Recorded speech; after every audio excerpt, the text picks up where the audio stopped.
नमस्कार दर्शकों, आप सभी का स्वागत है डीएचपी न्यूज़ चैनल में। मैं हूं आपके साथ रोहित शर्मा और हिमाचल प्रदेश के आज की बड़ी खबरें और मुख्य समाचार आपको बताएंगे।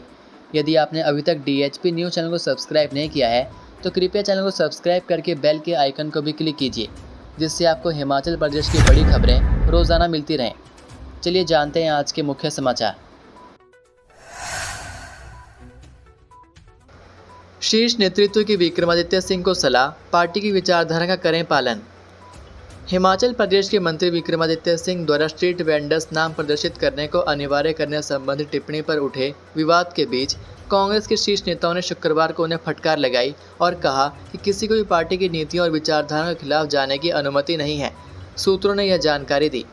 कांग्रेस महासचिव प्रभारी संगठन केसी वेणुगोपाल ने यहां विक्रमादित्य के साथ बैठक की, जिसके दौरान मंत्री को बताया गया कि पार्टी राहुल गांधी के नफरत से प्यार से लड़ने के मंत्र में विश्वास करती है, जबकि विक्रमादित्य सिंह से कहा गया कि उन्हें पार्टी की विचारधारा और नीतियों का पालन करना चाहिए। उन्होंने पार्टी के शीर्ष नेताओं को बताया कि मीडिया ने उनकी बातों को गलत तरीके से पेश किया है। स्ट्रीट वेंडर्स द्वारा नाम प्रदर्शित करने को अनिवार्य करने संबंधी विक्रमादित्य सिंह की घोषणा पर आलोचनाओं का सामना कर रही हिमाचल प्रदेश सरकार ने गुरुवार को कहा कि ऐसा कोई निर्णय नहीं लिया गया है। लोक निर्माण एवं शहरी विकास मंत्री विक्रमादित्य सिंह ने बुधवार को संवाददाताओं से कहा कि रेहड़ी पटरी वालों, खासकर खाद्य पदार्थ बेचने वालों के लिए अपनी दुकानों पर पहचान पत्र प्रदर्शित करना अनिवार्य होगा। नगरोटा बगवां में शिवलिंग तोड़ने पर माहौल तनावपूर्ण, समुदाय विशेष पर भड़के लोग की ये मांग।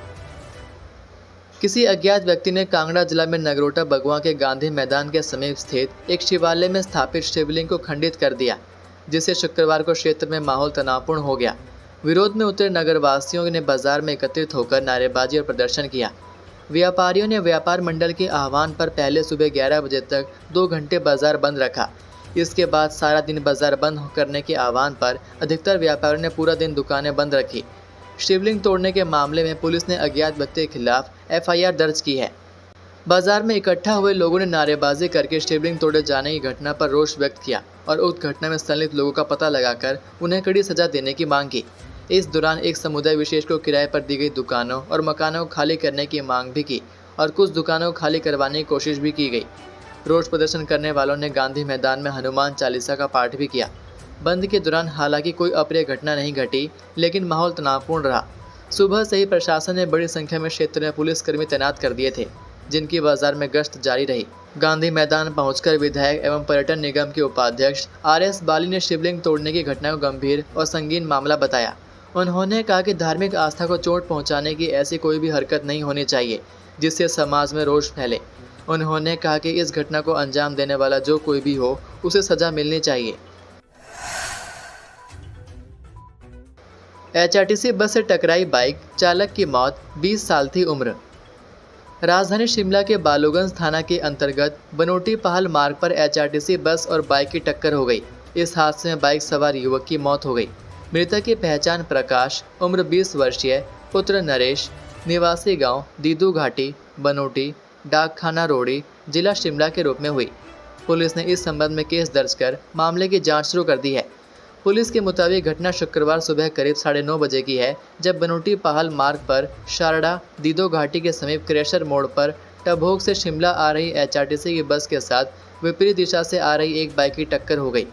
हादसे की सूचना मिलते ही पुलिस ने मौके पर पहुंचकर घटनास्थल का निरीक्षण किया और अस्पताल में पहुंचकर शव का पोस्टमार्टम भी करवाया।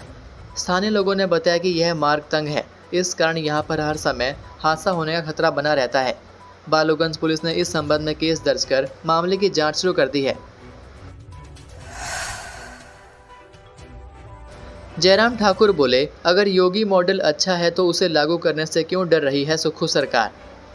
नेता प्रतिपक्ष जयराम ठाकुर ने सुक्खू सरकार द्वारा स्ट्रीट वेंडर पॉलिसी को लागू करने का आदेश देने और बाद में उस पर रोक लगाने की निंदा की है। उन्होंने कहा कि सरकार कांग्रेस आलाकमान के दबाव में झुक गई है। इस नियम का विरोध इसलिए किया जा रहा है क्योंकि यह योगी मॉडल है। विधि सम्मत तरीके से की जा रही कार्रवाई को सुक्खू सरकार द्वारा वापस लेना निंदनीय है। यह नियम पूर्व सरकार के समय से चल रहा था। स्ट्रीट वेंडर पॉलिसी के तहत सभी दुकानदारों का सत्यापन, पंजीकरण के लिए विभिन्न प्रकार के नियमन के जुड़े प्रावधान किए गए थे, जिसे सत्ता में आते ही सुक्खू सरकार द्वारा रोक दिया गया था। यह रोक क्यों लगी, इस पर भी सरकार को जवाब देना चाहिए। प्रदेश और प्रदेशवासियों के हितों की रक्षा सरकार का काम है, लेकिन सुक्खू सरकार कांग्रेस के हितों की रक्षा करने का काम कर रही है। नवंबर में होगी 8 विषयों की अध्यापक पात्रता परीक्षा, स्कूल शिक्षा बोर्ड ने जारी किया शेड्यूल। हिमाचल प्रदेश स्कूल शिक्षा बोर्ड 8 विषयों की अध्यापक पात्रता परीक्षा का आयोजन नवंबर में करेगा। इसके लिए लाभार्थी 28 सितंबर से 18 अक्टूबर तक आवेदन कर सकेंगे। सामान्य अभ्यर्थियों को 1200 जबकि आरक्षित वर्ग को 700 रुपये शुल्क देना होगा। जानकारी के अनुसार शिक्षा बोर्ड ने नवंबर में टीजीटी कला, मेडिकल, नॉन मेडिकल सहित भाषा अध्यापक, जीबीटी, शास्त्री, पंजाबी और उर्दू विषय के लिए अध्यापक पात्रता परीक्षा का आयोजन 15 से 26 नवंबर तक 2 सत्रों में करेगा। वहीं 21 अक्टूबर तक अभ्यर्थियों को 600 रुपये विलम्ब शुल्क के साथ आवेदन करने की सुविधा होगी। परिवार को यदि कहीं से कोई आय नहीं तो सभी महिलाएं होंगी 1500 रुपये की पात्र। प्रदेश सरकार की इंदिरा गांधी प्यारी बहना सुख सम्मान निधि योजना के लिए एक परिवार से एक महिला की कोई शर्त नहीं है। इस दौरान यदि परिवार को कहीं से कोई भी आय नहीं है, परिवार का कोई भी सदस्य पेंशन नहीं ले रहा है और परिवार की महिलाएं सभी मापदंड पूरे कर रही हैं, तो ऐसी स्थिति में परिवार की सभी महिलाएं 1500 रुपये की सम्मान राशि के लिए पात्र होंगी। इससे स्पष्ट है कि गरीब परिवार की महिलाएं जो सरकार के तय मापदंड को पूरा कर रही हैं, उन्हें यह लाभ मिलेगा। इसकी वेरिफिकेशन ग्राम सभाओं और नगर परिषदों की बैठक में होगी। बताया जा रहा है कि तहसील कल्याण अधिकारी के पास जमा किए गए आवेदनों को अब पंचायतों और नगर परिषदों को भेजा जा रहा है। संबंधित तहसील कल्याण अधिकारी के कार्यालयों में इन दिनों सूची तैयार की जा रही है। इसमें ऐसी महिलाओं की भी ग्राम सभाओं व नगर परिषदों की बैठकों में नए सिरे से वेरिफिकेशन होगी, जिनके खाते में पूर्व में 3 महीने की सम्मान राशि पड़ चुकी है। इस वेरिफिकेशन में कोई भी महिला अगर सुविधा का गलत लाभ लेते हुए पाई जाती है तो सरकार ऐसी महिलाओं को जारी हुई सम्मान निधि की रिकवरी करेगा। गौर हो कि सरकार ने इंदिरा गांधी प्यारी बहना योजना के तहत आवेदन करने वाली सिर्फ 28,249 महिलाओं के खाते में ही अप्रैल से जून महीने तक के 4500 रुपये की राशि डाली थी। प्रदेश में अभी जिन महिलाओं को 1500 रुपये की किस्त जारी हो चुकी है, ऐसी महिलाओं की भी अब नए सिरे से वेरिफिकेशन होगी। अजोली मोड़ फ्लाईओवर पर अनियंत्रित होकर रेलिंग से टकराई बस, यात्रियों में मची चीख पुकार। हिमाचल प्रदेश के ऊना में अजोली मोड़ फ्लाईओवर पर उस समय एक बड़ा हादसा होने से टल गया जब सवारियों से भरी एक बस फ्लाईओवर के नीचे गिरने से बच गई। जानकारी के अनुसार पंजाब रोडवेज के अधीन चलने वाली बस शिमला से वाया चंडीगढ़ नंगल होते हुए ऊना जा रही थी कि अचानक फ्लाईओवर पर पहुंचते ही बस का ब्रेक का प्रेशर पाइप फट गया। इससे चालक बस से नियंत्रण खो बैठा और बस गलत दिशा में जाकर फ्लाईओवर की रेलिंग में टकराकर रुक गई। इससे बस में सवार यात्रियों में चीख पुकार मच गई। अगर बस फ्लाईओवर की रेलिंग तोड़ नीचे गिरती तो नुकसान बहुत हो सकता था। इस हादसे में किसी भी सवारी, चालक व परिचालक को कोई चोट नहीं लगी। हादसे के समय सड़क पूरी तरह खाली थी, इसलिए किसी अन्य गाड़ी से टक्कर नहीं हुई। सैकड़ों लोगों ने निकाला सद्भावना मार्च, सांप्रदायिक सौहार्द बनाए रखने की ली शपथ। संजौली स्थित मस्जिद में कथित अवैध निर्माण का मामला गरमाने के बाद शांतिपूर्ण माहौल बनाने के लिए शुक्रवार सुबह शहर में विभिन्न समुदायों के लोगों ने एक साथ शांति मार्च निकाला। इस दौरान विभिन्न संगठनों के पदाधिकारियों के अलावा युवा, बुजुर्ग, पूर्व अतिरिक्त मुख्य सचिव, IAS अधिकारी और पूर्व विधायक भी मार्च में शामिल रहे। उपायुक्त कार्यालय के बाहर सुबह 11 बजे के करीब विभिन्न समुदाय के लोग इकट्ठा हुए, पोस्टर के जरिए शांति बनाए रखने की अपील की। नास चौक पर नगर निगम के महापौर रहे संजय चौहान ने लोगों से अपील की कि वह सभी शांतिपूर्ण तरीके से माल रोड स्कैंडल होते हुए रिज मैदान पहुंचे। 12:32 पर जब लोग आगे आगे बढ़ने लगे तो पुलिस की टीम नेताओं को रोकने का प्रयास करने लगी, लेकिन जब उन्होंने शांतिपूर्ण तरीके से जाने की बात कही तो उन्हें जाने दिया गया। इसके बाद 12:48 पर महात्मा गांधी की प्रतिमा के समक्ष शांतिपूर्ण व्यवस्था बनाए रखने की अपील के बाद मार्च खत्म हुआ। रिज मैदान स्थित महात्मा गांधी की प्रतिमा के समीप शिमला शहर के नागरिकों ने धर्म, जाति, क्षेत्र, लिंग, नस्ल से ऊपर उठकर देश की एकता व अखंडता के लिए कार्य करने, आपसी भाईचारे, अमन चैन व शांति को कायम रखने, लोकतांत्रिक और धर्मनिरपेक्ष मूल्यों को कायम रखने की शपथ ली। कहा कि देश के संविधान को चुनौती देने वाली सांप्रदायिक शक्तियों का डटकर मुकाबला करेंगे। हिमाचल में मौत का कुआं, 11वीं सीढ़ी पर थी मौत, दंपति की मौत ने खोला राज। हिमाचल प्रदेश के मंडी जिले के सरकाघाट उपमंडल के रखो गांव में एक दर्दनाक हादसे ने पूरे इलाके को हिलाकर रख दिया। एक दंपति की कुएं में मौत हो गई। इसके बाद फोरेंसिक जांच में चौंकाने वाले तथ्य सामने आए। जांच में खुलासा हुआ कि कुएं की 11वीं सीढ़ी पर ऑक्सीजन का स्तर शून्य हो जाता था। जिससे नीचे उतरने वाला व्यक्ति बेहोशी की तरफ बढ़ जाता था। साथ ही जहरीली हाइड्रोजन सल्फाइड गैस की मौजूदगी ने इस हादसे को और घातक बना दिया, जो दंपति की मौत का मुख्य कारण बनी।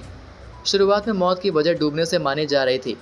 टीम ने कुएं की तलहटी में लकड़ी से बांधकर कागज का एक टुकड़ा भी ले गई थी, जो काला हो गया। हादसे के बाद कुएं को हमेशा हमेशा के लिए दफन करने का फरमान जारी कर दिया गया है। सरकाघाट उपमंडल प्रशासन ने कुएं को मिट्टी डालकर हमेशा के लिए बंद करने का आदेश दे दिया है। इस बात की पुष्टि एसडीएम सरकाघाट स्वाति डोगरा ने की। उन्होंने कहा कि अभी कुएं को सील किया गया है और लोगों को हिदायत दी गई है कि वे उसके पास ना जाएं। भविष्य में तहसीलदार और लोक निर्माण विभाग के साथ मिलकर इस कुएं में मिट्टी डालकर इसे हमेशा के लिए बंद कर दिया जाएगा।